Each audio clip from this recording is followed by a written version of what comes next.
আল্লাহ পাকের কাছে আমরা তওবা করি, পরিবর্তন হবার জন্য চেষ্টা করি। কেননা দুদিনের দুনিয়ার মায়া জালে জড়িয়ে আখিরাতকে ভুলে গেলে চলবে না। এ যুবকের এখানে দুটো কথা হলো। একটা কথা হলো, নবী পাককে যে মহব্বত করেন নবীর সঙ্গে জান্নাতে যাবে, এবং নবী পাক জানিয়ে দিলে যে যাকে মহব্বত করে তার সঙ্গে জান্নাতে যাবে।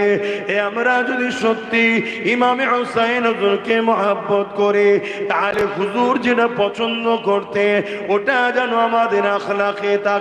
হুজুর দান খায়রাত করা পছন্দ করতে, আমাদেরকেও দান খায়রাত করতে হবে। এই সংক্ষেপ বিষয়ে একটা কথা বলি শোনে।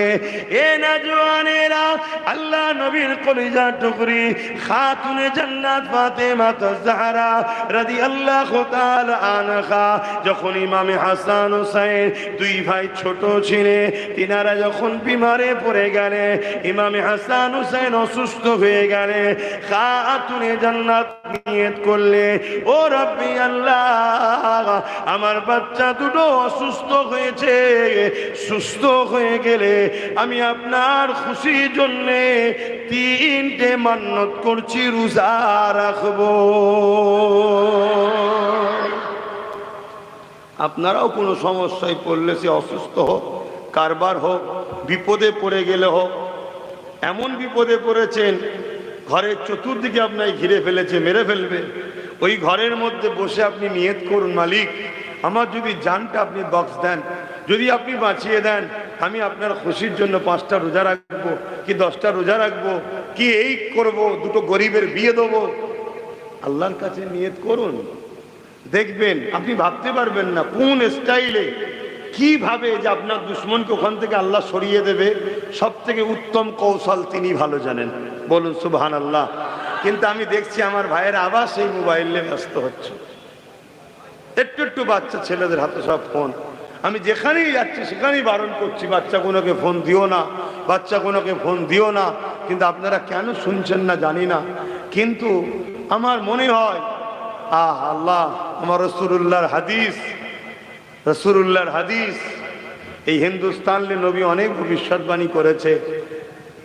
তার মধ্যে এত ভয়ানক ভয়ানক ভবিষ্যৎবাণী আছে যেগুলো আমভাবে বলতে পারছি না, আমভাবে বলতে পারছি না। আমার ভয় হচ্ছে রাসূলের কথা তো মিথ্যা হবে না।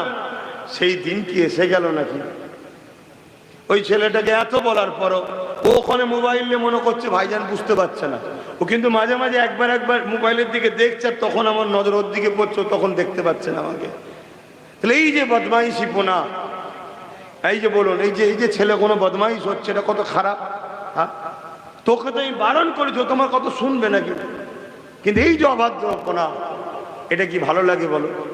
এগুলো দেখে দেখে দেখে দেখে আস্তে আস্তে কি মনে হচ্ছে, তো এদের সঙ্গে বেকার মিশে লাভ নেই, জলসা টলসা ছাড়, কাজ কারবার কর, ব্যবসা করলে অনেক পয়সা, ব্যবসায়ী পয়সা প্রচুর ভাই, কথা বুঝে আসছে। আজকে ব্যবসা করেই তো টাটা পৃথিবীর বড় লোক হয়ে গেছে, রিলায়েন্স হয়েছে, আদানি হয়েছে, আম্বানি হয়েছে, কথা বুঝে আসছে। 500 টাকা দিয়ে ব্যবসা শুরু করেছিল বোম্বাইয়ে, 500 টাকা দিয়ে ব্যবসা শুরু করেছিল, আজকে 5 লক্ষ কোটি টাকার মালিক। কে বলেছে ব্যবসা করতে পারবো না? ইতিহাসের পাতা গাওয়া দিচ্ছে, পৃথিবীর বড় বড় সব যারা মহামনীষী ছিল বেশিরভাগ সব কাপড়ের ব্যবসা করতেন। আর ইসলামে কাপড়ের ব্যবসার গুরুত্ব সব থেকে বেশি, কেন কাপড় মানুষের ইজ্জত ঢাকে, মানুষের ইজ্জত ঢাকে, এই জন্য কাপড়ের ব্যবসায় বরকত বেশি। আপনারাও করবেন, কথা বুঝে আসছে। বড় বাজার থেকে বা বিভিন্ন জায়গা থেকে কিনে নিয়ে গ্রামে গঞ্জে বিভিন্ন জায়গায় মানুষের কাপড় বিক্রি করবেন, এটাও তো একটা বড় ব্যবসা। আরে হালাল খান, কয়েক কোটি টাকার গাড়ি চেপে চোর চোর স্লোগান শোনার থেকে সাইকেলে কাপড় বিক্রি করা অনেক ইজ্জত বেশি। কত শুনছেন না শোনেননি? আমাদের মেন্টালিটিটা খারাপের দিকে চলে গেছে, সমাজে শয়তানের সংখ্যা বেশি হয়ে গেছে, তাই মনে হয় শয়তানি করাটাই মনে হচ্ছে ভালো, আর ভালোটার সংখ্যা কমে গেছে, ভালোটাকে লোক ঘৃণা করছে। হ্যালো মোটো দূরে চলে যাবে, তা বলে হালাল খান, বাচ্চাদেরকে হালাল খাওয়ান। আর না হয় এমন প্রোটেকশন আল্লাহ তৈরি করবে, বড় হলে আপনাকে বক্সিং দেবে, দাম করে মুখে মারবে বুড়োর, বুড়ো থুপ নিলে পড়ে দাঁত ফাঁত ভেঙে যায় বুড়ো বয়সে। কেস করবেন? এখন কেসের বিচার হয় না। নেতারা এসে দেখবে বুড়োটা তো এই মনে হয় ভোটের আগেই মরে যায়, বুঝলি, এর পক্ষে সাথ দিয়ে লাভ নেই, ছেলেটার পক্ষেই সাথ দিয়ে একটা ভোট বাড়বে। কথা কি খারাপ বলে ফেললাম নাকি? তাহলে যাবেন কোথা?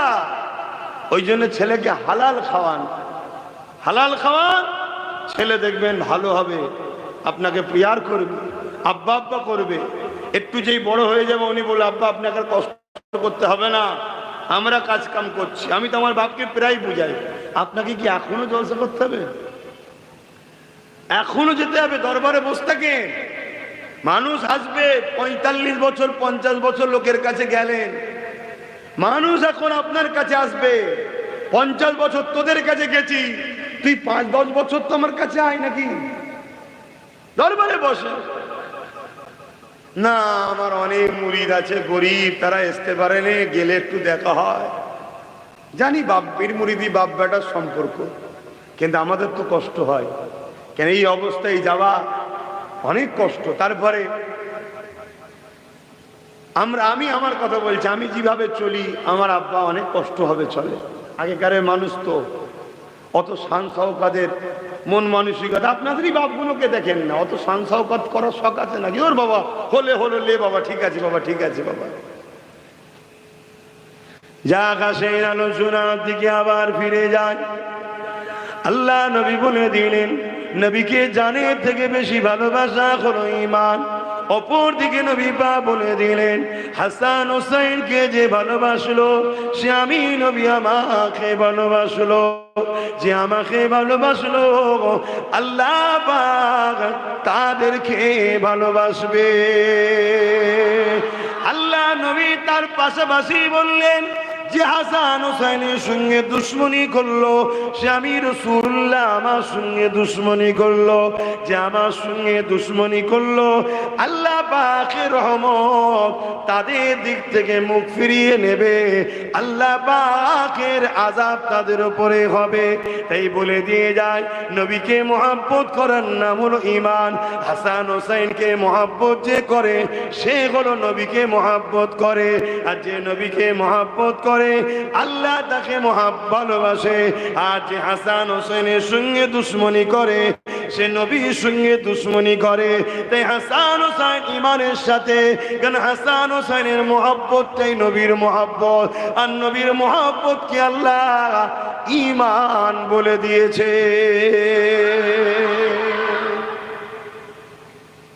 আজ আমাদের সমাজে একদল মুনাফিক বেরিয়েছে, মুখে দাড়ি মাথায় টুপি, টিভিতে বক্তব্য দেয়, রেডিও ওয়াচ করে, বড় বড় সব স্কলার, বড় বড় স্কলার, কিন্তু বিদেশি টাকা নিয়ে বড় বড় শয়তান তৈরি হয়েছে। কি করে? এজিদের সাফাই গায়, এজিদের সাফাই গায়, এজিদকে বাঁচাতে চায়। এজিদ নাকি ইমাম হোসাইনকে মারার হুকুম দেয় না, শুনছেন তো নাকি? এজিদ নাকি বলেছিল সিমারকে, মারওয়ানকে, যে হোসাইনকে ধরে আনো। এজিদের এই ক্ষমতাটা কে দিল? হোসাইনকে ধরে আনা বলার ক্ষমতাটা কে দিল? শুনছেন তো? এ নওজওয়ানেরা, কেন এই কথা বলে যাচ্ছি? দাড়িতে মুসলমান, টুপিতে মুসলমান, এই মুসলমান হক হতে পারে, ধোকাও খেয়ে যেতে পারেন, কিন্তু নবীর প্রেম যদি থাকে, আলে রাসূলদের প্রেম যদি থাকে, এই মুসলমানের কাছে আপনি নিরাপদে থাকবেন। কেননা দাড়িতে টুপিতে বড় বড় মৌলানা সেজে, স্কলার সেজে এজিদকে বাঁচাবার চেষ্টা করছে, এজিদের নামে মাদ্রাসা পর্যন্ত বানাচ্ছে, এজিদকে রহমাতুল্লাহ আলাইহি বলতে লেগেছে। অথচ আহলে সুন্নাত ওয়াল জামাত যারা ইমামে হোসেনকে ভালোবাসে তাদের নজরে এজিদের উপরে আল্লাহ লানত। এজিদ হলো জাহান্নামের একটা কুকুর, কারণ এজিদ আল্লাহ নবীর নওয়াসার সঙ্গে বিয়াদবি করেছে। শুধু বিয়াদবি করেছে তা নয়, আল্লাহ নবীর শহর মদিনা নববী শরীফের উপরে এজিদ বিয়াদবিও করেছে। ইতিহাস গাওয়া দিতে লেগেছে, এজিদ এমন করে 10 10,000 সৈন্যকে মদিনার জমিনে পাঠিয়েছিল, পাঠিয়ে বলেছিল তোমাদের জন্য মদিনাকে 3 দিন হালাল করে দিলা। ইতিহাস সাক্ষী দিচ্ছে ওই ইয়াজিদের সৈন্যগণ মদিনার জমিনে এসে সাহাবা হুজুরদের পরিবারদের উপরে নানানভাবে অত্যাচার করেছে। যাদের পায়ের পাতা পর্যন্ত কখনো কেউ দেখেনি তাদেরকে বেপর্দা করেছে, বেউজ্জতি করেছে। এ যুবকেরা, তরুণেরা, এমনকি আমার নবীর প্রিয় নববী শরীফ, ওই মদিনা নববী শরীফের মসজিদের ভেতরে ইয়াজিদের এই 10,000 বাহিনী উট দুম্বা বেঁধে, খচ্চর গাধা ঘোড়া বেঁধে, তার মধ্যে পিশাব পায়খানা করিয়ে 3 দিন নামাজ কামন আজানকে বন্ধ করে দিয়েছে। অতএব লানাতুল্লাহ, আল্লাহর লানত ইয়াজিদের উপরে। এই ইয়াজিদকে যারা বাঁচাতে চাইবে তারা হলো মুনাফিক, বেঈমান, কোনো সন্দেহ নাই। ঠিক তো নাকি গো? একটু সতর্ক করাচ্ছি। কেন? ঈমান যতদিন আছে আমাদেরকে মিটাতে চাইলো আমরা মুচকে যেতে পারি, ভেঙে কিন্তু যাব না। শুনছেন তো নাকি? ঈমান আমাদের পাওয়া। কোন দেশে যদি পারমাণবিক শক্তি থাকে ওই দেশের সঙ্গে কেউ লড়াই করতে চায়? কথা বলুন। কেন? ওর কাছে পারমাণবিক শক্তি আছে, ঝেড়ে দিলে বই সাদা, পুরো সব শেষ। তাই তো নাকি? তাহলে পারমাণবিক শক্তি মানুষের তৈরি করা, মানুষকে বুদ্ধি দিয়েছে আল্লাহ। সেই পারমাণবিক শক্তিকে যদি এত ভয় করতে পারে, আরে হাজারো কোটি পারমাণবিক শক্তির থেকে বড় শক্তি হলো একটা ইমানদার গরিবের নামাজের। জোরে বলুন সুবহানাল্লাহ। হাজারো পারমাণবিক শক্তির থেকেও